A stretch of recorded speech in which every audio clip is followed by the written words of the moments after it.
What's up, everyone? I'm Tamara. Welcome to my YouTube channel. So today I'm still on my quest to understand what complex PTSD really is as compared to borderline personality disorder. It's something that has frustrated me for a long time, and now I think I'm really cracking the code, but I'm doing it in my own way. So check out my previous video, and here are just a few more things that I figured out. So first, let's talk about paranoia. I think you're going to see this more often in someone with borderline personality disorder than someone with C-PTSD.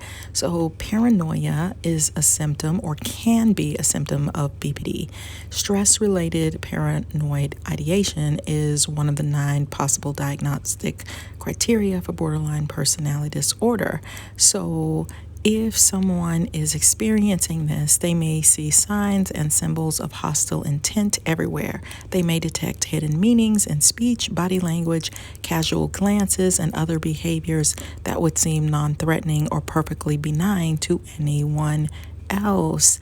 Can you imagine having to deal with this? But I have definitely seen this trait in people with BPD, where they are suspicious. And what does that lead them to do?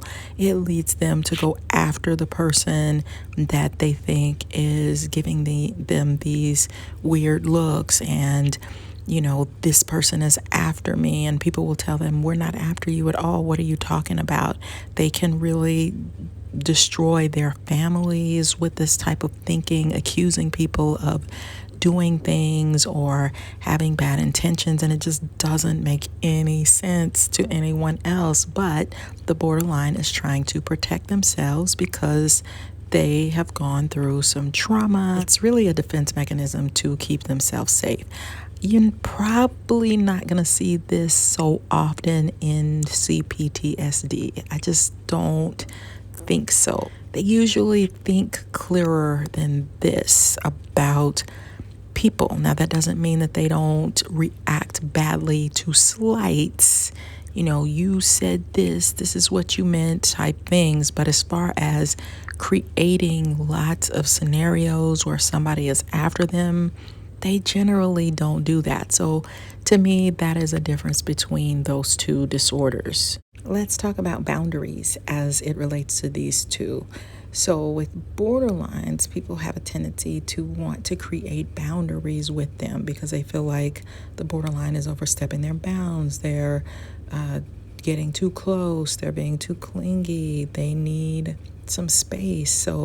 But people who suffer from borderline personality disorder see that setting of boundaries as a form of rejection. So it makes them feel bad about themselves. It makes them believe that if you love them, then you'll put up with all of their behaviors, and they want you to prove your love and loyalty. They always test that boundary because what they're afraid of happening often happens. So they want unconditional acceptance, but they cross boundaries. So it causes BPDs to need constant reassurance from others that they are loved. So even though they may not want you to set boundaries, you still need to stick with certain things. You have to protect your own personal space and sanity in order for the relationship to work. I don't see people with C-PTSD there being a need for you to set boundaries. I'm not saying that never happened. Well, actually, if you're really close to them, like you're in their family and they're really comfortable with you, you may have to set some boundaries because they can have a little bit of abandonment triggers as well, where they start to act out if you're leaving or you have to go home, that kind of thing. So they will also push some boundaries, but with a lot of the people that they deal with, they don't attach so fast in the same way that BPDs do. They will feel connected, they will validate. It's a lot of people probably won't even see any type of disorder within them where they would need to put up boundaries unless, like I said, you're super, super, super close to them. Can people with C-PTSD and borderline personality disorder, can they deal with memory issues? Absolutely. You're going to see this a lot more, my guess would be, with BPDs because they're dealing with abandonment issues. There are also scenarios in which they are doing things and then they can no longer recall those things. People will say that they're lying, but that could be also a partially for disassociation as well. But they just all of a sudden have no memory, and the person's like, you did this, you said this. But if you are going through that much distress in your life, you're going to block out things as well if it means that somebody's going to abandon you. You can't handle that type of stress. So it doesn't shock me that borderlines can have some memory issues when it comes to you said this or you did that. I don't think that they're lying. I think they have disassociated. I think they have put it out of their minds, or they're just not connecting to it because they want to be safe and it's scary to them, right? But aside from that, just regular memory loss, yes. I remember working with a lady who I think had both of these disorders, because you can have both. And I think she had both. And I really liked her so much. I felt like we were actually becoming friends. Then I had to leave. There will be times when she would grab my name tag and look at it so that she could recall my name. Like simple things like that, where they're having to work so hard to function in day-to-day life that it can definitely impact their memory when it comes to certain things. I think people with C-PTSD can have phenomenal memories, like they can remember everything, recall everything. You may not see this as much as you might with a BPD. And not all BPDs will have memory issues, but some of them will. C-PTSD, I think much less, unless they are under a ton of duress. An example of a ton of duress is the pandemic. It really put, just all of the isolation and new rules and all of these things that CPTSDs had to deal with. Then you can see some memory struggles where they're maybe repeating some of the same stories that they already told you, or not remembering what they said to someone because they're under a lot of duress. They're trying to cope with the current situation, and it's difficult to use all of they weren't able to exercise some of their muscles or get their needs met in the ways that they would before. Even though you may think that they isolate more than a BPD, they still have outlets that maybe were cut off because of the pandemic, and so it just added an additional stress to them. According to an article written by April Lyons about PTSD treatment, people with complex PTSD can have several ways in which they disassociate. And I'm going to read you like the basics of what she says. She says that the brain naturally protects itself during long-term trauma. They can have depersonalization, which is an out-of-body experience. I've known someone with CPTSD to have that happen once, and it was super scary. Derealization, nothing seems real. Amnesia, where you're losing time. So yes, they can dissociate in probably similar ways to someone with PTSD when you're experiencing trauma. So I won't say that they would dissociate more or less than someone with BPD, but my guess would be that they would dissociate potentially less, or if they do, it's for a different reason, sort of.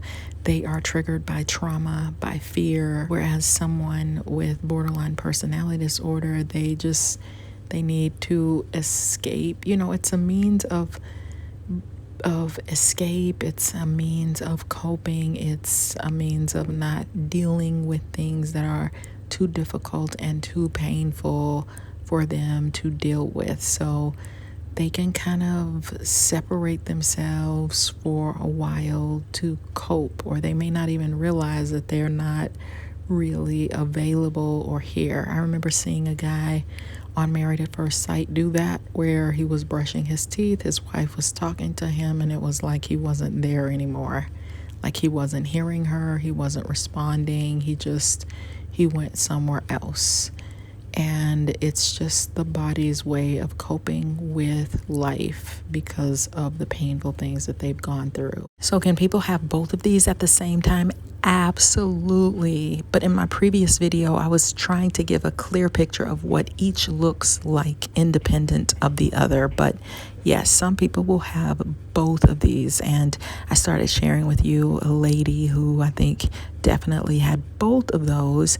And I talk a lot in my previous video about C-PTSDs having extreme fear of safety issues, right? And so I remember a narcissist confronted her, and I've never seen anybody shake that bad. Like her whole body was shaking while this lady confronted her.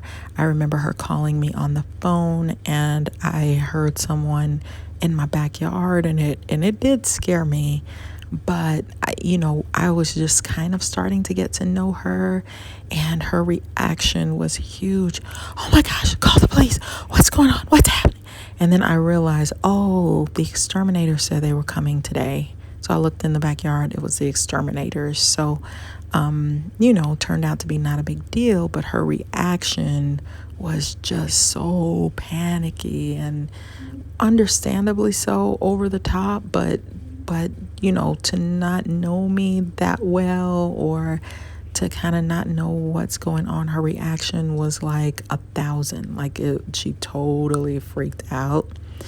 At the same time, I remember that I was leaving the place that we worked at together, and she started crying in front of everyone because I was leaving. It was really upsetting to her.